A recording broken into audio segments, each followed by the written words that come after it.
ধরনের যত টাইপের যত ক্যাটাগরির অশ্লীলতা হতে পারে সব অশ্লীলতাকে হারাম করেছেন কে? ফাহশা মানে কি? কথায়, কাজে, আচরণে, কমেন্ট, ফেসবুকের কমেন্টসে যত ধরনের নোংরামো আছে, যত ধরনের অশ্লীলতা আছে, এটাকে আরবিতে বলে ফাহশা। রাব্বুল আলামিন বলেন, কুল ইন্নামা হারামা রাব্বিয়াল ফাওয়াহিশা মা যাহারা মিনহা ওয়া মা বাতান।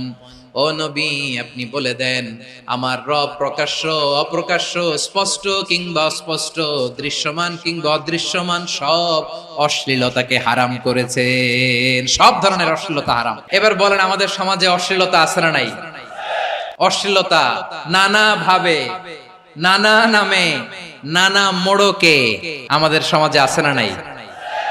সংস্কৃতির নামে, ফ্যাশনের নামে, বিনোদনের নামে, উপন্যাসের নামে, কনসার্টের নামে অশ্লীলতা আছে না নাই?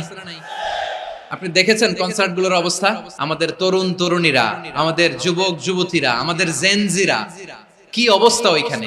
ছেলে মেয়ে একে অপরকে জড়ায় ধরতেছে, একে অপরকে চুমু খাচ্ছে, প্রকাশ্যে দিবালোকে গণমানুষের সামনে। রূপালী জগতের নামে অশ্লীলতা আছে না নাই? এই টার্মটা আপনারা জানেন না? রূপালী জগৎ আসলে কি রূপালী জগৎ না অন্ধকার জগৎ? আমার বোনেরা, আপনাদেরকে যে কি বলে তারা বুঝায়, রূপালী জগৎ শুনেই আপনি ভরকে যাবেন না। রূপালী জগতে যে নারী যত বেশি উলঙ্গ, সে নাকি তত বেশি সাহসী। বলে এটা একটা সাহসী নারী, খুব সাহসী পদক্ষেপ তার। যত বেশি শরীর থেকে কাপড় নামাতে পারবে, যত বেশি বস্ত্রহীন হয়ে নিজেকে প্রেজেন্ট করতে পারবে, সে নাকি তত বেশি সাহসী। আমার চট্টলার ভাইয়েরা, শয়তানের প্রথমে এজেন্ডা ছিল বনি আদমকে বস্ত্রহীন করা। সে আদম এবং হাওয়া আলাইহিস সালামকে নিষিদ্ধ গাছের ফল খাইয়ে তাদেরকে বস্ত্রহীন করেছে। এই জামিনেও সে আমাদেরকে বস্ত্রহীন করতে চাইবে। এই রূপালী জগতের নামে তারা এটা করে। আমার প্রিয় বোনেরা, আপনি জানেন না আপনার দাম কত? ওরা আপনাদেরকে বিজ্ঞাপনের সস্তা পণ্য বানাতে চায়। ওরা আপনাদেরকে ওদের ভোগের লিপসার টুলস বানাতে চায়। আপনাদেরকে দিয়ে ওদের খায়েশ পূরণ করতে চায়। এটা আপনাদের জন্য মোটেও ডিগনিটি নয়, এটা আপনাদের জন্য সম্মান নয়। আপনার সম্মান শালীনতায়, আপনার সম্মান হেজাবে, আপনার সম্মান ভদ্রতায়, আপনার সম্মান আপনার ডিসেন্ট পোশাকে। পোশাক বলে দেয় এই নারীটা ভদ্র না অভদ্র। পোশাক বলে দেয় এই মেয়েটা কোন ঘরের মেয়ে। আপনি জানেন না, আপনারা সস্তা পণ্য বানায়, ভোগের পণ্য, বিলবোর্ডে আপনাকে উলঙ্গ করে উপস্থাপন করে। এই অশ্লীলতার সাথে ইসলামের কোনো সম্পর্ক। এজন্য আল্লাহ বলেন, আমি অশ্লীলতাকে হারাম করেছি। অশ্লীলতাকে হারাম করার প্রথম কারণ হলো এর মাধ্যমে মানবতাকে অপমানিত করা হয়। কারণ মানুষের সম্মান মানুষের পোশাকে। মানুষ যখন পোশাকহীন হয়ে যায়, বস্ত্রহীন হয়ে যায়, তার সম্মান কমে যায়, ঠিক কিনা? অশ্লীলতাকে হারাম করার প্রথম কারণ হচ্ছে মানুষ মানুষকে অপমান করে। একটা নারী, সে তো সম্মানিত। নারী যে কত সম্মানিত, নারীরা এটা বুঝেই নাই। বিশ্বনবী বলেন, আদ-দুনিয়া কুল্লুহা মাতা ওয়া খায়রু মাতা'আদ দুনিয়া আল মারআতুস সালিহা। আমার বোনেরা, 5টা প্যান্ডেলে আপনারা এলইডিতে আমার আলোচনা শুনছেন, আমি জানি। আপনাদের এই গর্ভ যে কত দামি আপনি জানেন না। আপনার পেট থেকেই আসবে আগামী দিনের সালাহুদ্দিন আল আইয়ুবী। আপনার পেট থেকেই আসবে অনাগত দিনের ইমাম মাহদী আল মুনতাযর। আপনার পেট থেকেই আসবে অনাগত দিনের ফয়সাল, ওয়াসিম, মুগ্ধ, আবু সাইদের মতো বীর যোদ্ধা। আমার প্রিয় বোনেরা, আমার প্রিয় বোনেরা, বিশ্বনবীর কথার ওজন খেয়াল করেন। আদ-দুনিয়া কুল্লুহা মাতা ওয়া খায়রু মাতা'আদ দুনিয়া আল মারআতুস সালিহা। দুনিয়ার সবকিছুই অ্যাসেট, এর মধ্যে সবচেয়ে দামি অ্যাসেট নেককার নারী। আপনার গর্ভ যে কত দামি আপনি জানেন না। নিজের সময়টাকে কাজে লাগান, কোরআন পড়েন, সুন্নাহ পড়েন। আপনার অনেক দায়িত্ব ঘরে। You are the MD of your family. একটা family it's a very big institution. পরিবার একটা অনেক বড় প্রতিষ্ঠান।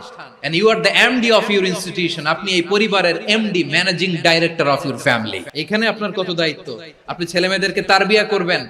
আপনি আপনার স্বামীর জন্য ঘরটারে জান্নাতের নীর বানাবেন। আপনার জন্য জান্নাতের ডুপ্লেক্স বাড়ি ওইখানে তৈরি করে রাখবে কে? আপনি যে কত দামি আপনি জানেন না। নারীদেরকে আল্লাহ বানিয়েছেন উচ্চতর করে, নিম্নতর নয়। নারীদেরকে ছোট্ট জিনিস দিলে এটার বড় করে দেয়। নারীদেরকে ভ্রূণ দিলে, শুক্রাণু দিলে নারী এটারে বাচ্চা হিসেবে উপহার দেয়, ঠিক কিনা? বিয়ের মাধ্যমে স্বামী যখন তার শুক্রাণু তার স্ত্রীকে উপহার দেয়, স্ত্রী রিটার্নে কি উপহার দেয়? ফুল ফর্ম বেবি, মানব সন্তান। আপনি যদি নারীকে বাজার এনে দেন, নারী এটাকে সুস্বাদু খাবারে রূপান্তর করে দেয়। আপনি তাকে একটা মুচকি হাসি দিয়ে দেন, সে তার কলিজা দিয়ে দেয়। কিন্তু যদি আপনি তার মনে কষ্ট দেন, সে আপনার জীবনকে জাহান্নাম বানায়া দেয়। নারীর মন বুঝতে পারলে নেয়ামত, বুঝতে না পারলে কিয়ামত। আপনাদেরকে যেন ভোগের সস্তা পণ্য বানাতে না পারে, আপনাদেরকে সচেতন থাকতে হবে। তাহলে কেন আল্লাহ তাআলা এই ফাহশা অশ্লীলতাকে হারাম করলেন? 1 নাম্বার, এতে হিউম্যান ডিগনিটি কমে। 2 নাম্বার, এতে মানুষের অধিকার নষ্ট হয়। আপনি বিয়ে করেছেন, এরে পরকিয়া করেন, ওর সাথে এরকম আছে না নাই? স্ত্রীর অধিকার নষ্ট করেছেন। আপনি বিবাহ সম্পর্কে আবদ্ধ হয়েছেন তার সাথে, আপনি পরকিয়া করেন ওই ছেলের সাথে, আপনি আপনার হাজবেন্ডের সাথে বিট্রে করেছেন। এজন্য আল্লাহ অশ্লীলতাকে হারাম করেছেন। অশ্লীলতাকে হারাম করার আরেকটা কারণ হচ্ছে আল্লাহ তাআলা এই হিউম্যান জেনারেশনকে এটাকে প্রিজার্ভ করতে চায়। হিফজুন নাসল, এটা মাকাসিদুশ শরিয়ার অনেক গুরুত্বপূর্ণ একটা মাকাসিদ, অনেক গুরুত্বপূর্ণ। আপনার নাসল, আপনার জেনারেশনকে সংরক্ষণ করা। এই যে আসতেছে ফেব্রুয়ারি, কত ফেব্রুয়ারি জানো? এটা কি বিশ্ব ভালোবাসা দিবস? হ্যাঁ, কি দিবস? এই বিশ্ব ভালোবাসা দিবসের সাথে মুসলমানদের কোনো সম্পর্ক নাই। আমার প্রিয় ভাইরা, এই যে আপনি অবৈধ সম্পর্কে জড়ালেন, কেন আল্লাহ অশ্লীলতাকে হারাম করেছে দেখেন। বলতেছিলাম যে এটা আপনার নাসল, আপনার জেনারেশন, আপনার লিনিয়েজ, আপনার বংশকে প্রিজার্ভ করা। কে কার বাবা, কে কার মা, বাবা মা জানা, প্রজন্মকে প্রিজার্ভ করা, এটা ইসলাম ওয়াজিব করে দিয়েছে। এই যে অবৈধ সম্পর্কের কারণে, বিশ্ব বেহায়া দিবসের কারণে, এগুলোর আউটকাম, আউটপুট হিসেবে মাঝে মাঝে ঢাকা মেডিকেলের ডাস্টবিনে নবজাতকের বাচ্চার কান্নার আওয়াজ শুনতে পাওয়া যায়। চট্টগ্রাম মেডিকেলের ডাস্টবিনে নবজাতকের কান্না শুনতে পাওয়া যায়। বীর চট্টলার মুসলমানেরা বুঝতে পারলে আওয়াজ করে বলেন, এই যে চট্টগ্রাম মেডিকেলে যে নবজাতকটা পাওয়া গেল, ওর বাবাকে আমাকে বলেন, ওর মাকে, ও কোন ফ্যামিলির সন্তান কেউ জানে? আপনি হিউম্যান ডিগনিটিকে অপমান করেছেন না? আপনি তার ভবিষ্যৎকে অন্ধকার করেছেন না? আপনি তার লিনিয়েজকে প্রশ্নবিদ্ধ করে দিয়েছেন না? এই জন্য আল্লাহ তাআলা অশ্লীলতাকে আমাদের জন্য হারাম করে দিয়েছেন। পড়েন সুবহানাল্লাহ। এজন্য রাব্বুল আলামিন বলেন, কুল ইন্নামা হারামা রাব্বিয়াল ফাওয়াহিশা মা যাহারা মিনহা ওয়া মা বাতান। প্রকাশ্য প্রকাশ্য সব অশ্লীলতাকে হারাম ঘোষণা করে দিয়েছে কে? আবার দুনিয়ার বুকে যারা অশ্লীলতার প্রসার করে তাদের জন্য শাস্তি মজুদ রেখেছে কে? রাব্বুল আলামিন বলেন, ইন্নাল্লাযীনা ইউহিব্বুনা আন তাশিআল ফাহিশাতু ফিল্লাযীনা আমানু লাহুম আযাবুন আলীমুন ফিদ দুনিয়া ওয়াল আখিরাতি ওয়াল্লাহু ইয়ালামু ওয়া আনতুম লা তা'লামুন। নিশ্চয়ই যারা বিশ্বাসীদের মাঝে অশ্লীলতার প্রচার প্রসার করতে চায় তাদের জন্য আমি মর্মন্তুদ শাস্তি প্রস্তুত করে রেখেছি, দুনিয়াতেও রেখেছি, আখিরাতেও রেখেছি। ঘোষণাটা কার?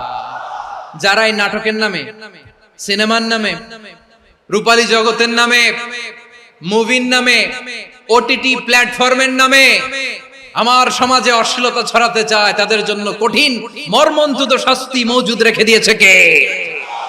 ও আমার বোনেরা, এখনো আপনি জাগবেন না?